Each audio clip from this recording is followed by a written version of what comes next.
kamu semua paham tentang tadahan air or water catchment or watershed. So kalau hujan, it falls and then dia masuk begini, dia ada sungai, and then in this case dia pergi empangan. Dulu tiada empangan kan, ada sungai saja. So when they wanted air untuk Kota Kinabalu, inilah dibina Babagon Dam. And I think it was 1992. And Kampung Tampasak was somewhere here. It used to be here, Kampung Tampasak. So what you're gonna go to later, we will travel down, go by boat and go to the kampung. But the kampung used to be here. Okay. So this is the watershed. But then kalau sebelah lagi sini lain sudah tadahan. Dan di sini lain sudah tadahan. Kaiduan, all those is tadahan line. Kipovo, also a lots of different tadahan. But this is the big one that supplies KK's water.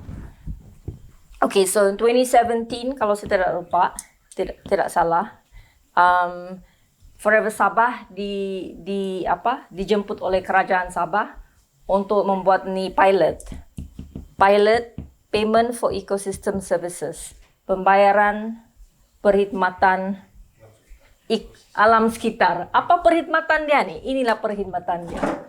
Yang bila hujan, hutan meresap hujan, filter, menapis dia, terus masuk sungai, air yang bersih. So kalau kau punya tadahan semua berfungsi, tiada kena potong, air dia bersih. And then after that masuk kepada dam. Okay, so yang first bila kami dijemput, kami pergi di sini. Kami mau bilang kami tidak mau cakap ya atau tidak, kami mau jumpa dulu orang kampung. So ada yang derang gather di sinilah dari ketiga kampung. Ya, kami tanya, kamu maukah kalau ada project begini? Tapi apa yang kami dengar, derang punya kesusahan lah dari ini. Tapi Babagon Toki and Kalosunan were not moved. It's just that derang punya development, pembangunan disekat. So tidak boleh bina jalan raya besar, tidak boleh berladang besar-besaran, tidak boleh ada kebun sawit kah, whatever lah. So dia bilang no development for this water catchment because of the dam. So they just told the people, you're basically that's it. We're not gonna do anything, including kamu punya sewage. What sewage already? Yang bahan buangan, dia tiada sistem sudah. Sebab dia bilang tidak payah simpan sistem. I think dia orang harap maybe dia orang akan tinggal kampung dan masuk dan pergi ke bandar, maybe lah. Okay, so everybody, biarpun actually I think Babagon Toki and Kalosunan seem to be happy, tapi Tampasak were not that happy because orang Tampasak dia tercedera dari peristiwa ini, dan dia orang kena lupakan. Dia orang dari suasana kampung di sini, dia pindah pergi sini, dia punya rumah begini, very close to each other, and then dia tiada ladang, and you can see lah later. So the way of life changed. Dia even sampai hari ini bukan ke semua dia punya pampasan sudah siap bayar. Ada yang belum lagi habis bayar. Dan dia orang punya tanah, kerbau, perkuburan, all these things they ask for, not everything is fully compensated. Until today, so imagine how long. It's like almost 30 years. Okay, so we realized that we would have to do different work here compared to this too. Okay, so from 2018 to 2019, we had a year of FPIC and readiness. So apa itu PES? Adakah kamu mau? Itu saja, 1 tahun, right? Dan membina AJK, so ada AJK 3 kampung, each one has an AJK, right? Ngam kah, guys?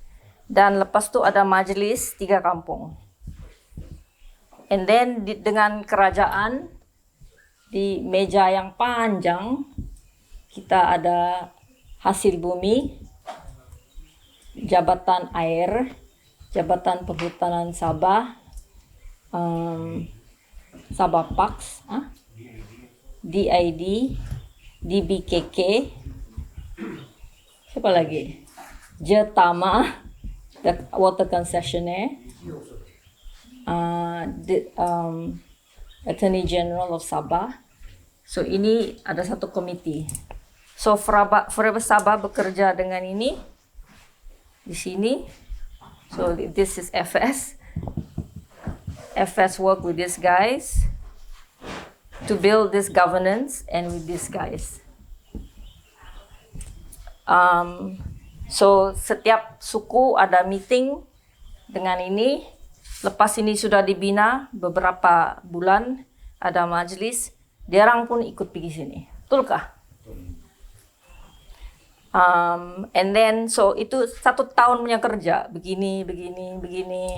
Ni FPIC,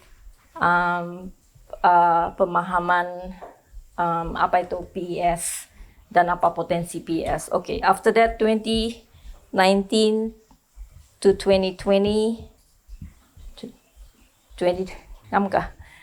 this is phase, this we call this phase 1, this is phase 2. This is building the mechanism. So dia masih belum ada lagi, tapi dia membina mekanisme, dia membina dia punya undang-undang, dia punya institusi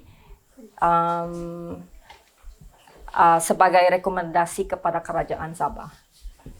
So banyak mau buat. Jadi kita faham dari sini apa dia orang mau dan apa dia orang mau di sini. So apa yang long term, ini saluran air from here.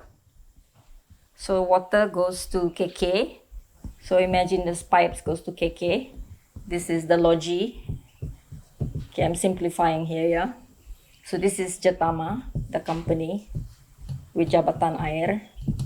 So apa yang transformasi yang akan jadi adalah orang KK yang di sini lebih kurang 500.000 pengguna air. Dalam dia punya bill air ada satu amount yang akan pergi satu tabung.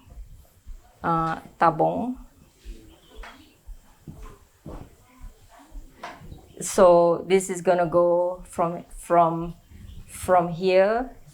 Pays to, we don't know yet lah, but something like that goes to the tabung. The tabung goes to, it connects to the DUN, Dewan Undangan Negeri Sabah, and the DUN, and then this tabung concessions with the approval here, memberi kontrak kepada the kampung. So from here goes to here. And ini kampung dikontrak untuk menjaga tadahan. Sorry, dia tidak berapa clear, tapi lebih kurang lah. So, apa tuh PES adalah inilah bila hujan, hutan meresap air, dia menapis dia masuk ke empangan, dia cukup bersih. Kalau ini sudah hancur, ini company banyak dia mau buat untuk merawat air. Macam sekarang begitulah keadaan, sebab ada beberapa pencemaran sini sana. So lebih tinggi dia orang punya cost untuk merawat air. So sekarang kalau ini jadi satu daripada dia orang punya activity adalah check water quality. Jadi kita akan bina makmal di sini di Tampasak. Dia orang semua mau kena cek water quality. Jadi dia orang yang boleh cek water quality itu naik ke turun. Harapan dia adalah quality air ini akan either improve or at least tidak jadi lebih buruk. Ya, dan cost dia artinya kalau dia tercemar betul, dia punya rawatan dengan kimia lebih teruk, dan itulah air kamu minum, kan? So the idea is that untuk selama-lamanya Tadahan ini dilindung oleh dan dijaga secara secara aktif lah oleh penduduk kampung, dan itu dia orang punya sumber juga, sumber pendapatan. Jadi kalau macam dia orang dalam tu mekanisme, kalau dia orang let's say tanam pokok asli, dia orang punya pembayaran lebih tinggi. Kalau dia dia tanam jagung, dia punya pembayaran lebih rendah. You see what I mean? Tapi dia tidak boleh, dia punya undang-undang dia tidak boleh kasih botak. But ada zone lah. So dalam map dia ada, so dalam ni 2019-2020 kita ada buat plan pembangunan kampung secara selari dengan undang-undang baru kawasan Tadahan air. Does that make sense?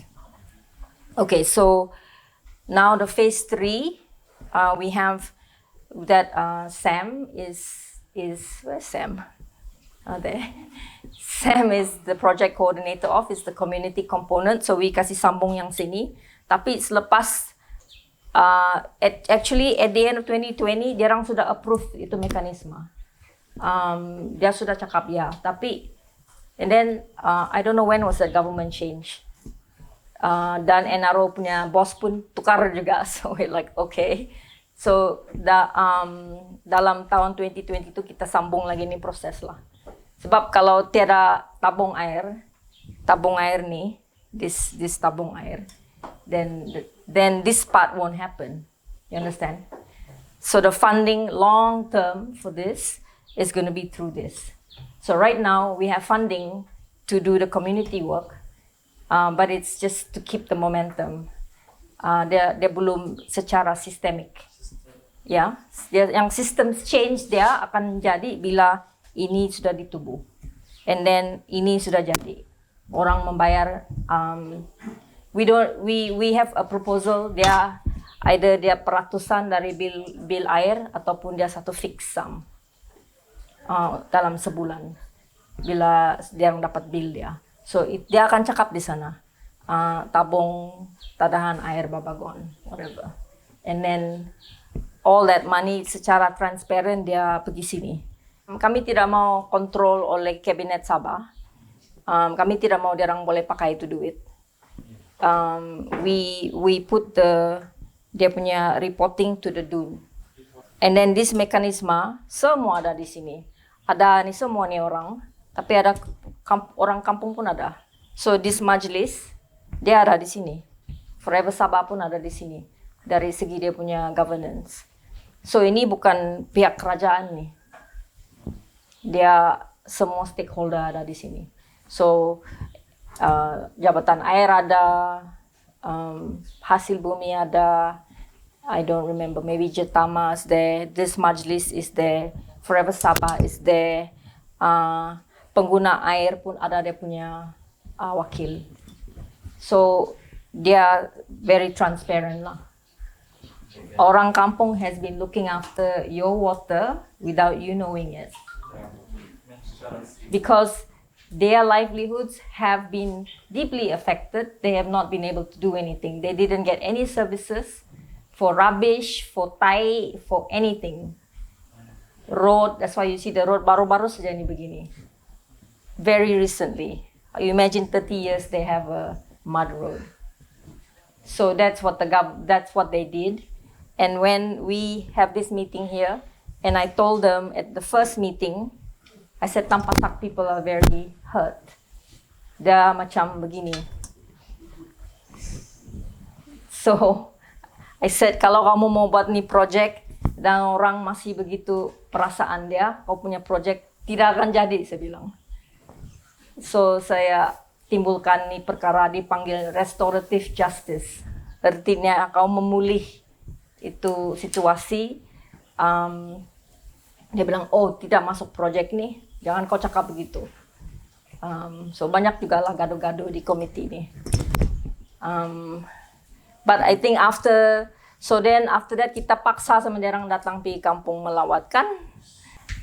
So get this ya. Itu lagi satu yang baru kita tahu bila masuk sini. Diorang tidak dapat air dari sini. Diorang punya tatahan dan gravity pipe sendiri. They don't get water from this. Despite diorang punya whole life is sacrificed for the dam, for our water. They don't get water from it. Baru-baru only it was established. I just wanted you to understand this overall. Why we are doing this immersion. You are in solidarity with the communities, you are understanding the landscape, and then this is the bigger picture of what we are doing here.